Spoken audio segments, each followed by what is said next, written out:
Merhabalar, ben Yüksel, kanalıma hoş geldiniz. Bu videoda omuz dekoltesi olan pomponlu, renkli bu güzel bluzu anlatmaya çalışacağım. Ben çok beğendim. Umarım siz de çok beğenirsiniz. Hadi örmeye başlayalım. Alize Diva kullanıyorum. Genelde ipler yumak halinde bende. Başka projelerden artan ipler.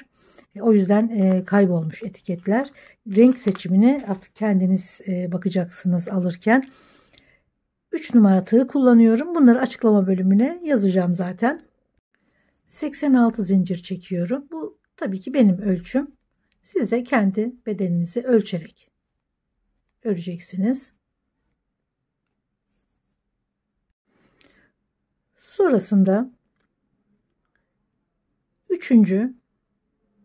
1 2 3. zincire ikili trabzanlar örüyorum. Her birine her bir zincire batarak sıranın sonuna kadar örüyorum.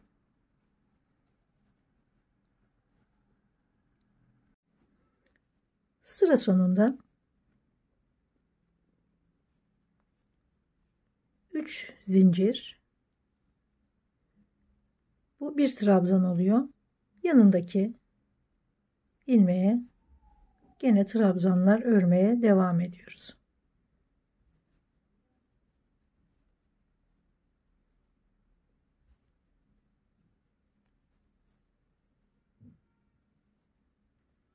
Bu şekilde 19 sıra örüyoruz. Şuradaki eksiltme yerine gelene kadar 19 sıra. 20. sırada eksiltmeye başlıyoruz. Her sırada 2 zincir çekiyorum. Artık bu trabzan olmuyor. Eksiltme yapacağız çünkü 2 tane. Bir bu eksiltme oluyor. 2 zincir çektiğimiz için 3 zincir çekip trabzan haline getirmiyoruz çünkü. Yanındaki ilmeğe bekletiyorum. Yanındaki ilmeğe bekletiyorum ve topluyorum. Sonra tek tek örerek sıra sonuna kadar gidiyorum.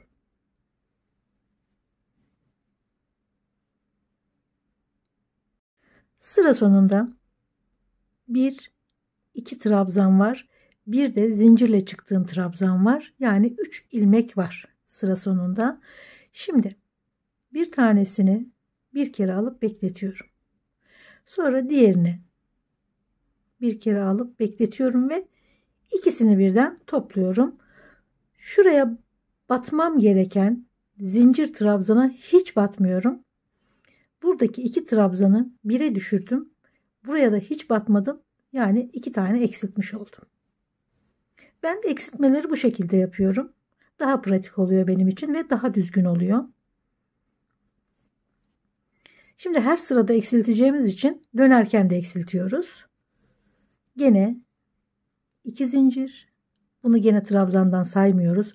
Buradakini örmediğimiz gibi bunu da artık eksiltmiş oluyoruz. Ve hemen ikinci trabzanı eksilteceğiz.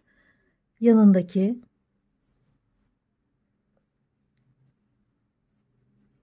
bir, iki trabzanı bir tane eksiltip bir yapıyoruz. Yani 2 tane trabzanı elemiş olduk, eksiltmiş olduk. Tekrar düz örerek tek tek devam ediyorum.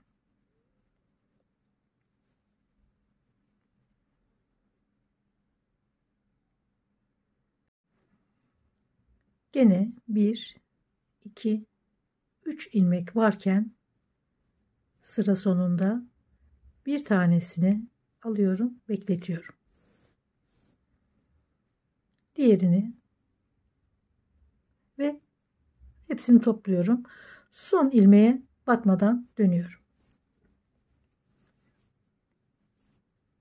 1 2 zincir. Burayı da eksiltmiş oluyorum bu şekilde. 2 tane trabzanı da şekilde bir tane daha eksiltmiş oluyorum. Yani 2 trabzanı 1 yapmış oluyorum. Bir başlarken bir de şimdi 2 tane eksiltmiş oluyorum. Devam ediyorum. Bu 5 sıra kadar devam edecek. Yani eksiltmeye başladığımız sıradan sonra 5 santim kadar eksiltmiş olacağız. Tabii bu ölçüye bağlı. Daha büyük bedenlerde bu 6 santimde olabilir. 6 santim kadar ölçerseniz 5 santim yapacağım ben. 5 santim şuradan eksiltmeye başladığım ve sonlandırdığım yere kadar şurası 5 santim. Devam ediyorum. 5 sıra eksilttim. 5 santim. Bu yeterli benim ölçüme göre. Bir tarafın eksiltmesini yaptım. Yaka kısmını. Şimdi diğer tarafı da örelim.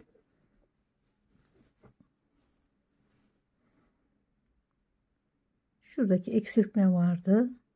Onun hemen yanındaki ilmeğe ipi bağlıyorum.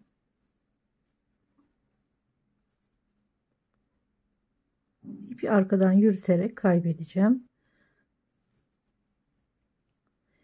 2 tane örüyorum. Yarım yarım, sonra topluyorum. Şimdi devam ediyorum.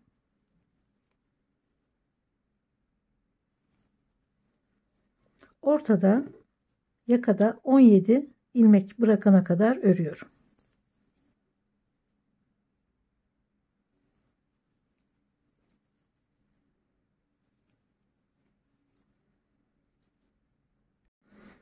Yakada şu anda 20 ilmek var. 17 kalacak ama hemen eksiltmemizi örüyoruz. 3 tane. Yakada 3 tane kesiyoruz. 1 bekletiyorum. 2 bekletiyorum. 3 sonra topluyorum. Şimdi 17 tane kaldı. Dönüyorum. Hemen 3 eksiltme daha yapıyorum. 2 zincir. 3 eksiltme burada. Hemen yanındaki trabzandan 1 2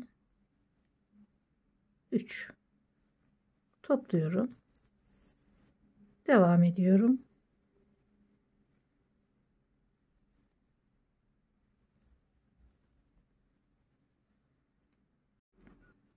Yine devam ediyorum eksiltmeye. Koltuk altı tarafındayım. 1 2 ve 3 kesiyorum. Dönüyorum. Her iki tarafta da aynı işlemi uyguluyorum şimdi. 2 zincir. Burada 3 tane zinciri trabzanı eksilttim.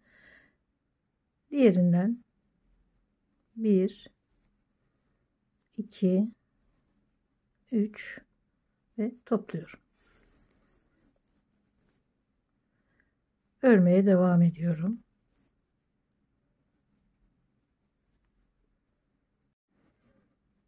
Yine yaka kısmındayım. 1 bekletiyorum. 2 3 ve topluyorum. Çeviriyorum.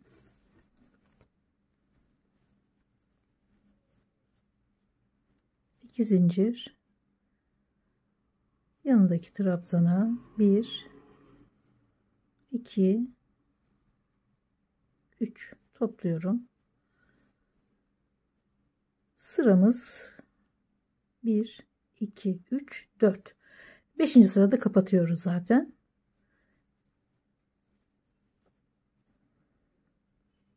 Burada 1 2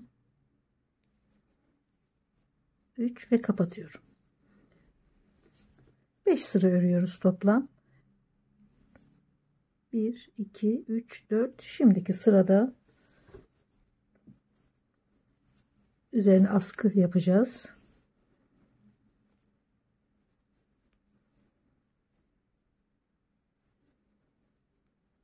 Bir, iki, üç trabzanı kapıyorum ve bitiriyorum. Burası da bu şekilde gayet basit. Örgüyü bilmesek de başlangıç için kolay bir model. Şöyle burası da bir 10 santimin üzerinde olması gerekiyor. Bir 5 santim kol için eksiltmiştik. Sonrasında 15 santim. Tam denk geldi. Bitiş noktasında şimdi kol örgüsüne başlayalım. İki parçayı şimdi yanlardan dikiyorum. Dikerken çok gevşek dikelim. Diktikçe şöyle çekelim. Dikişleri oturtalım iyice. Yoksa kenar dikişlerden eğer sıkarak dikersek çeker. O zaman da bluz güzel durmaz. Çok yumuşak dikişlerle gevşek olarak, zaten örgü de çok gevşek ördük, bir de ütüledik, iyice incelttik örgüyü. Bunu yazın giyeceğimizi düşünerek kalın bir dokuma olmasını engelledik, ütü yaparak düzleştirdik. Şimdi gene ince bir gevşek bir dikişle birbirine ekliyoruz.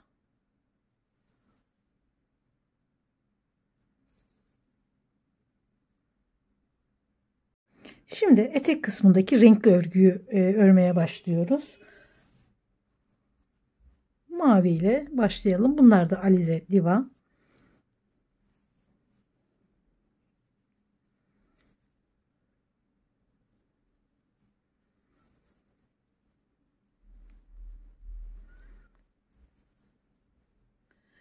Arkadaki ipi de örerken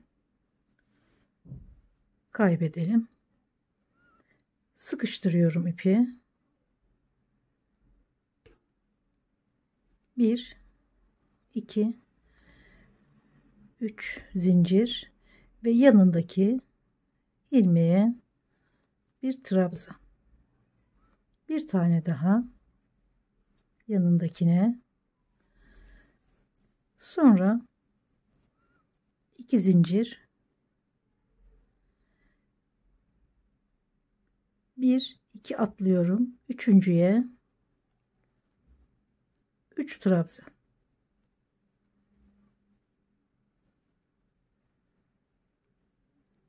2 zincir, 1 2 atlıyorum. Üçüncüye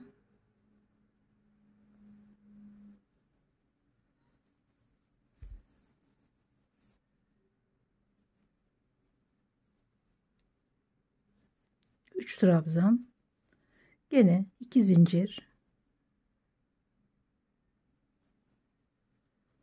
sırayı bu şekilde tamamlıyorum.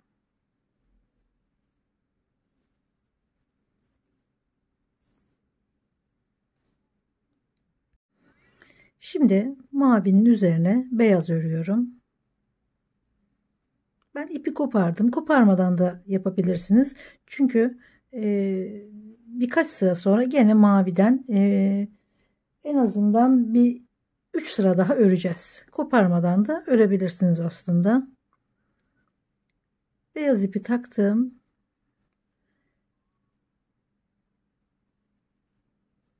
Üç tane trabzan örüyorum.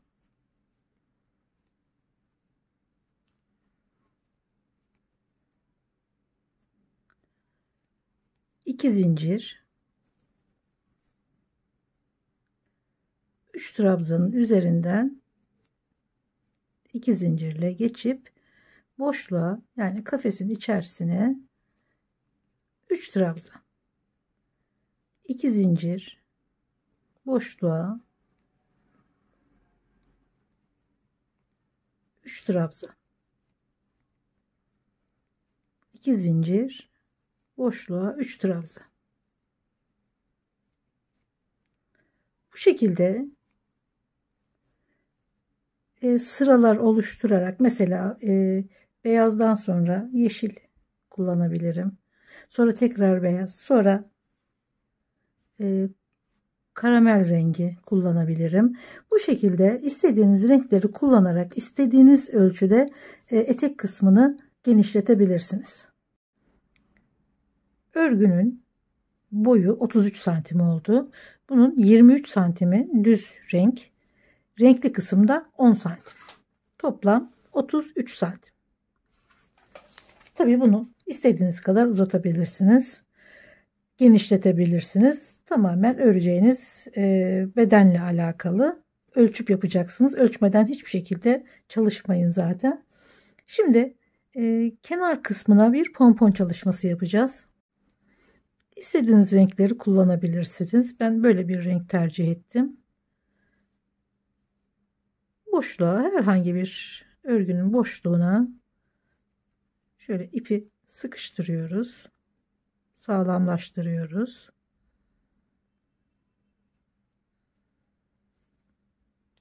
Sonrasında 1, 2, 3, 4, 5, 6, 7 zincir çekiyorum.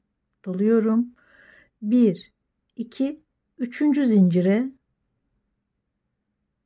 batıyorum. Bir tane alıyorum. 2 ip çıkararak bekletiyorum. Aynı ilmeğin içerisine bir tane daha 2 ip alıyorum. Bekletiyorum.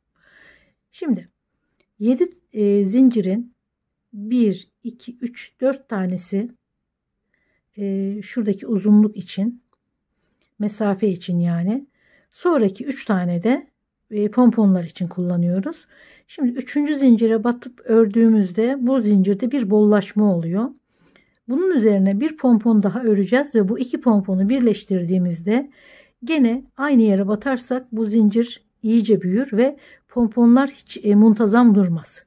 İstediğimiz durması gerektiği gibi durmaz. O yüzden şuradaki zincirin bittikten sonra tabii ki karşısındaki diğer ipi de alarak bağlıyorum birbirine. Şu zincirin karşı tarafı. Şimdi diğer pomponu örerken göstereceğim. 2 tane battık. Üçüncüyü aldım. Bekletiyorum. Dördüncüyü 2 ip alıyorum. Bir tane daha 2 ip bırakıyorum. 2, 4, 6 ipi topluyorum. Ve bir zincir. Şimdi 2 zincir daha doluyorum. Şu üstteki buradan bir pompon daha çıkaracağız. Gene 2 ip bırakıyorum. Bir tane daha 2 ipi bırakıyorum.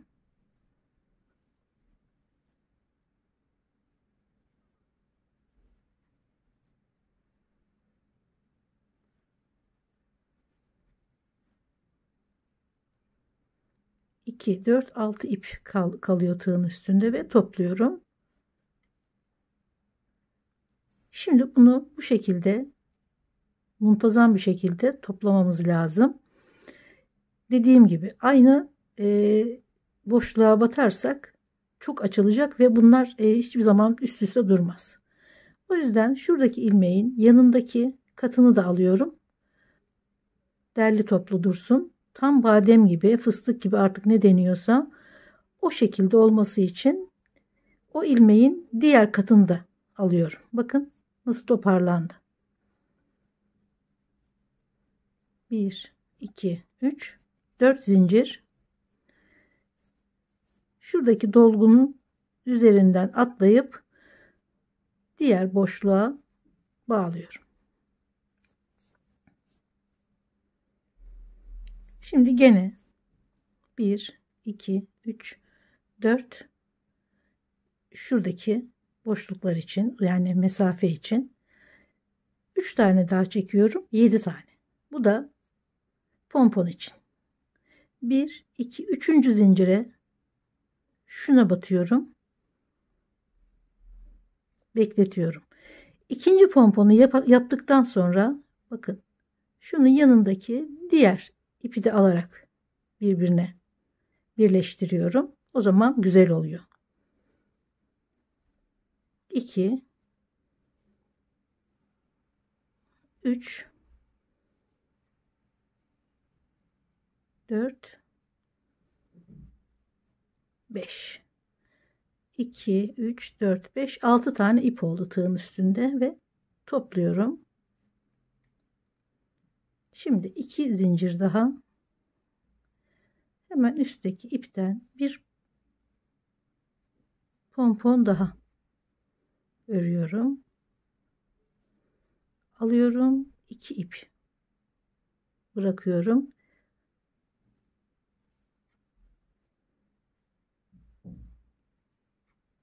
Beş kere batıyoruz.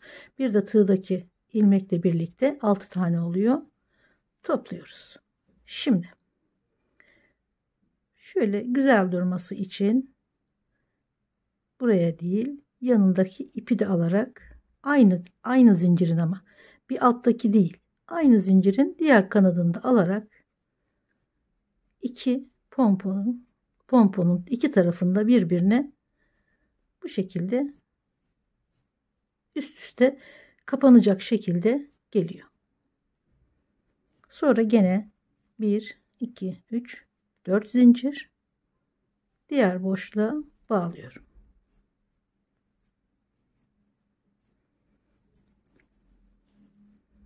Bir, 2, 3, 4, 5, 6, 7. 1, 2, 3. zincire 1, 2,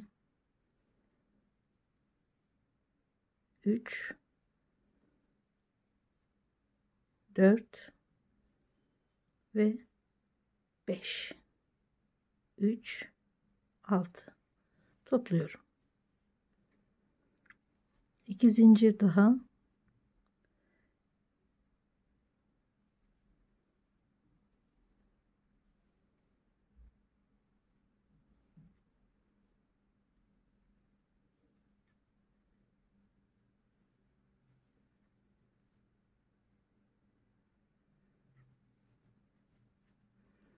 Şimdi buradaki zincirin şöyle diğer katını da alıyorum. Şu açıklığı kapatıyorum bu şekilde ve birleştiriyorum. Gayet güzel pomponlar oluyor bu şekilde. Umarım anlaşılmıştır. 1 2 3 4 zincir ve bağlıyorum.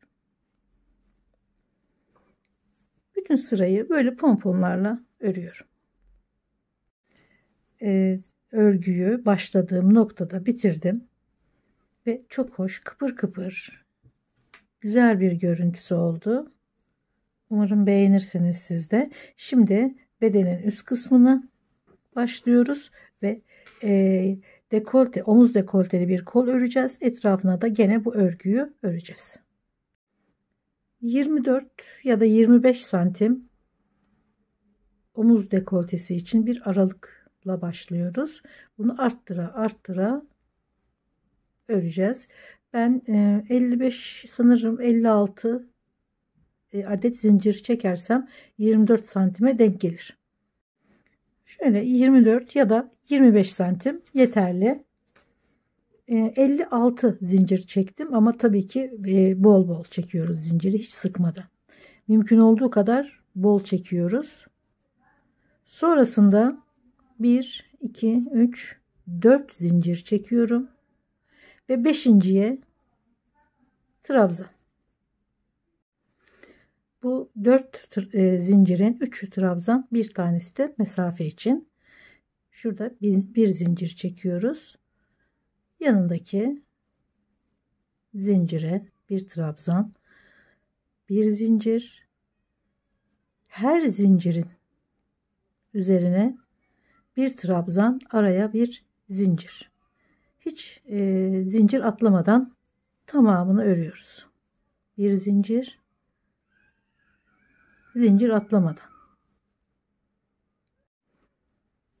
Şimdi sırayı dönüyorum. 1 2 3 zincirli doluyorum. Boşluğa bir tane, trabzanın üzerine bir tane, boşluğa, trabzana. Bu sırayı da böyle bitiriyoruz.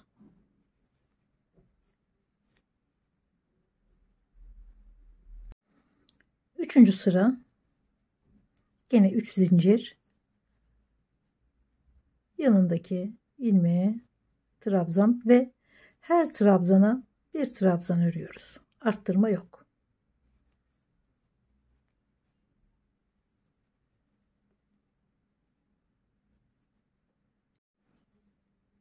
Dördüncü sıra. Şimdi 3 zincirin hemen dibine, aynı ilmeğin içerisine bir arttırma yapıyoruz. Zincirle birlikte 2 trabzan oldu. Yanındaki ilmeğe 1, yanındaki 2, yanındaki 3. Şimdi arttırma.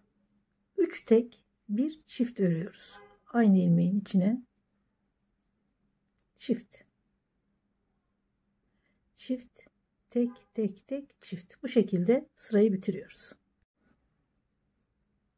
1 2 3 4 sıra ördük. Şimdi 5. sıraya dönüyoruz. 3 tek, bir çift ördükten sonra artık bütün trabzanlara tek batıyoruz. Olduğu gibi örüyoruz. Arttırmak yok. Tek tek örüyoruz. Şimdi 6. sıradayım. 3 zincir çektim. Hemen dibine batıyorum ve arttırıyorum. Burada 3 tek, bir çift ördüğümüz gibi çiftle başlıyorum. 5 tane tek örüyorum.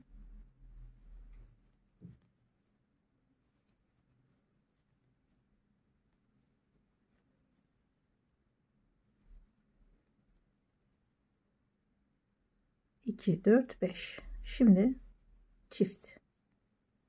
Dibine batıyorum ve arttırıyorum. Bir çift, 5 tek, bir çift, 5 tek olarak devam ediyor. Bluzun etek kısmını ördüğüm pomponları şimdi kol kenarına örüyorum. Örgü aynı şekilde devam edecek. Arada 1 2 3 ilmek bırakıyorum. Burada gene 3 trabzan vardı. Burada da arada 3 trabzan var. Bir tanesini diktim. Şimdi diğerini dikelim. Ucunda ip bırakmıştım.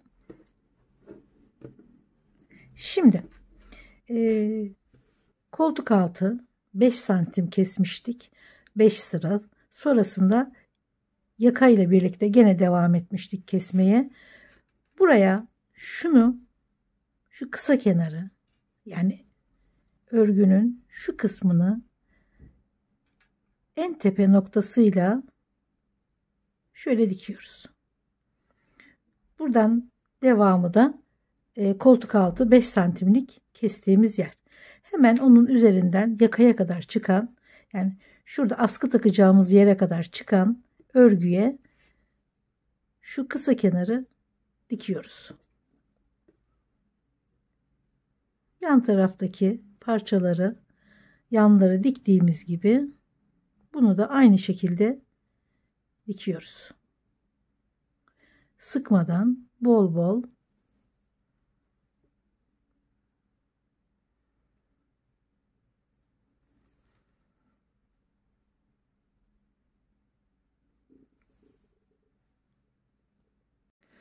diğer ucunu gene askıyla şuradaki koltuk altında 5 santimin hemen üzerindeki örgüye dikiyorum.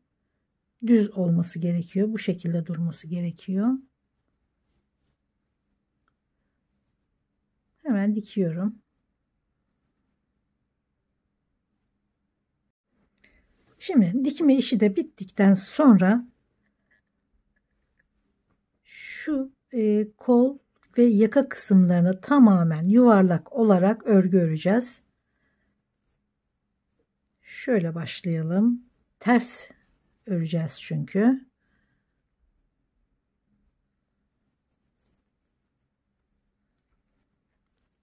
İpi sıkıştırıyorum.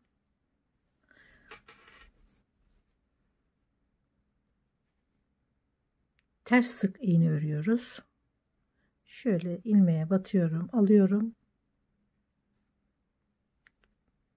Sonra diğer ilmeğe batıyorum, alıyorum. Her ilmeğe batarak böyle alıyorum ve çıkartıyorum. Alıyorum. Buna ters sık iğne deniyor.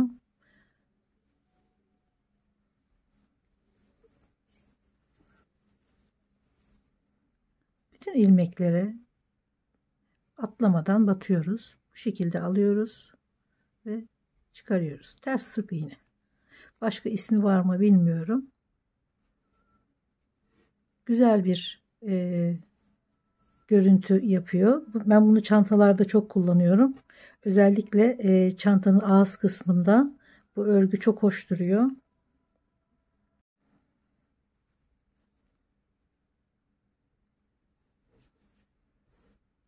Şöyle yakından göstereyim. İlmeğe batıyorum. Alıyorum.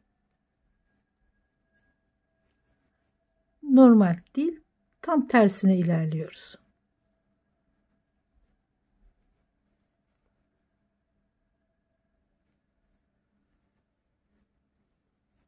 Bakın gayet güzel bir görüntü oluyor.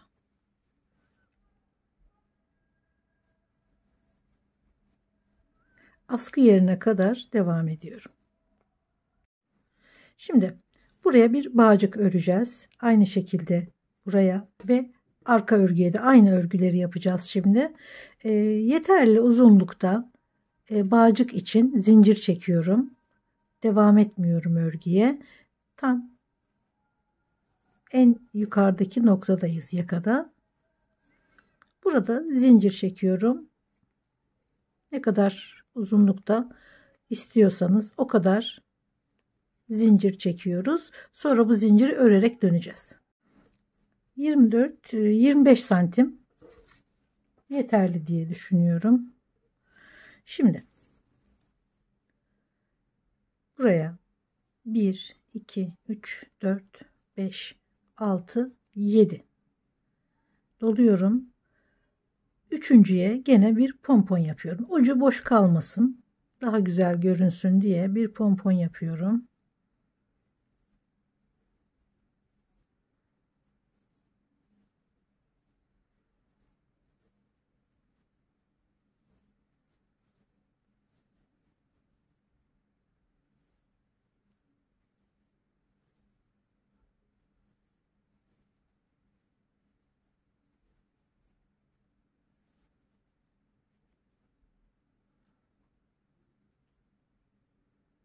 Diğer katını da alarak bağlıyorum. Şimdi sık iğne örmeyeceğiz. İlmek kaydıracağız ki ince bir kordon olsun. Sık iğne örersek biraz kalınlaştırmış oluruz. Kaydırma yöntemiyle daha ince, daha güzel bir kordon örmüş oluruz.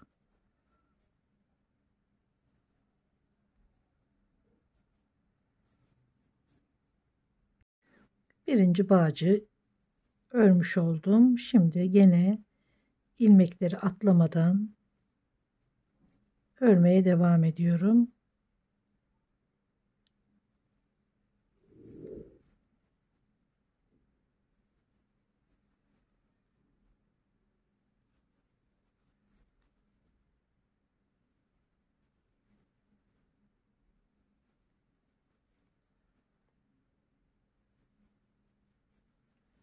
Hem yakayı, kolları toparlayan hem de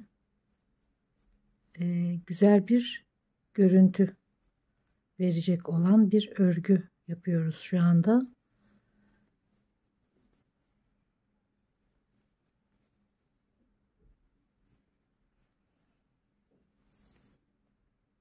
Evet, bluz bitti. Çok güzel oldu. Ben yine çok beğendim. Umarım siz de beğenmişsinizdir. Videolarımı beğeniyorsanız ve bundan sonrakileri de izlemek isterseniz beğenmeyi ve abone olmayı lütfen unutmayın. Görüşmek üzere. Hoşça kalın.